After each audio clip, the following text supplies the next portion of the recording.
Obviously, coronavirus and COVID-19 is in the center of interest and concern of at all levels, government, population, personal, and family levels. In just knowing more about the virus and the disease, we can be in a stronger position in fighting this disease and epidemic and limiting the spread of the virus.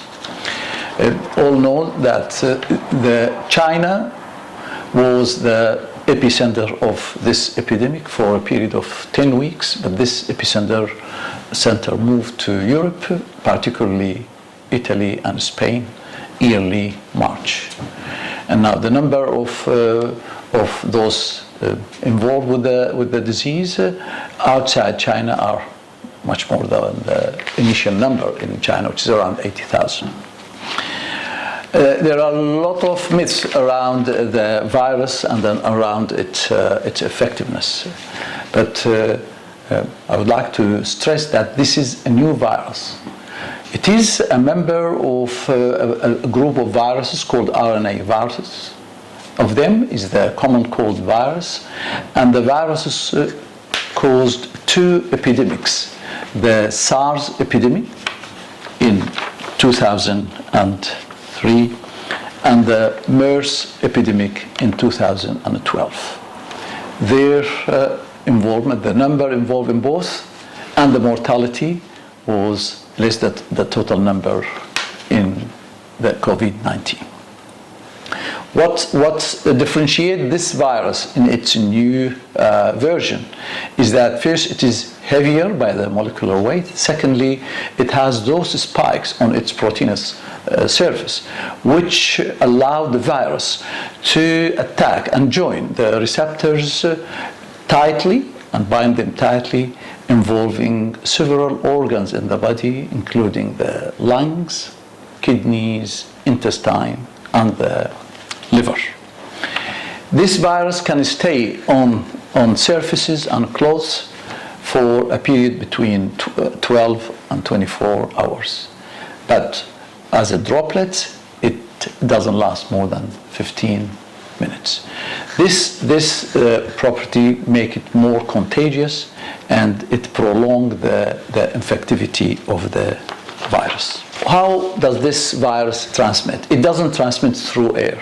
The transmission is through droplets during sneezing, coughing, or talking. And these droplets can reach up to 1.5 meters from the disease patient. And they can, as I said, they can stay 15 minutes only, but they have the property of staying longer when they are on surfaces. The incubation period of this virus range anything between a few days and 14 days. And the symptoms usually appear at 4 to 6 days of the exposure. The infectivity of the virus is highest at the first or the last day before the appearance of the features and the clinical manifestation, and during the clinical manifestation. That's why the 2 weeks period is required for isolation or quarantine. There are several factors which affect this transmission. The most important one is the age, as around 90% of patients affected by this disease between 30 and 80 years of old, while the incidence of people less than 20 years is around 2.1%. The other factors include other comorbidities and illnesses. 3, smoking, which is a factor in increasing the incidence. Certain medication, it's thought that non-steroidal anti-inflammatory drugs like the Nurofen, Brufen, Voltaren, Indocin also is a factor in this. In addition, and more importantly, the contact, and the close contact in particular. The features of disease, there is a temperature in almost all cases. 99% of the cases had temperature. 70% of the cases had some malaise, lethargy, weakness, exhaustion, and there are around 50% of the cases have cough, which is usually dry cough, although in a quarter of those cases it is productive with sputum. Myalgia and loss of appetite is other features.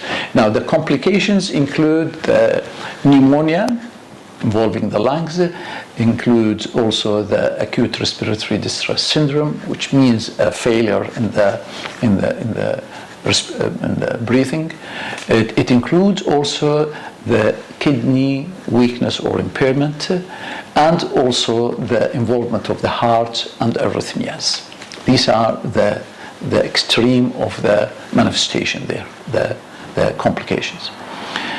Now, to know more about the severity of the disease, we should know that 81% of the cases are of a mild type with a flu-like illness and symptoms. 14% of those attacked or affected by the disease have a more severe disease, a more severe form of the disease with the involvement of the lung through pneumonia, but this is treated in hospitals through intravenous antibiotics and oxygenation and hydration, etc. The only severe cases are the 5% of those involved there. Those required admission to intensive care and require special ventilation, etc. Now, people affected by those, the more severe form, are those who are elderly, they are older than 60, to those who have other illnesses and comorbidities like lung disease, kidney disease, hypertension, diabetes, heart disease, etc. These are the main factors for increasing the complications of the disease and also the rate of death. The death is around 2.3 in the center of the epidemic in China, and it is around 1% if we take the people affected but not diagnosed by this disease. So these are the form and severity of it there. Diagnosis depend on swab either from the nose or from the throat. Blood tests are less important in this setting. CT scan of the chest is helpful also in showing the changes in the lungs, particularly early stage there. Now, talking about the treatment, there is no current treatment. This is a new disease, and there's no available treatment at this stage.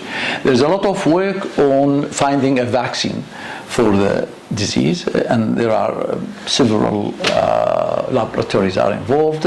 One of them is in University of Queensland. The other, which made a lot of progress, is in China and in United States, in addition to Europe. There is no particular agent in treatment, although there is some evidence that old agent of anti-malarial drugs, chloroquine and hydroxychloroquine, can have some beneficial effect on the severity and the course of the disease. How can we contribute to control the disease? I think the magic word in the personal contribution is social distancing, which include, as you know, just avoiding handshaking, kissing, avoiding crowds, avoiding visiting vulnerable patients or patients with advanced age.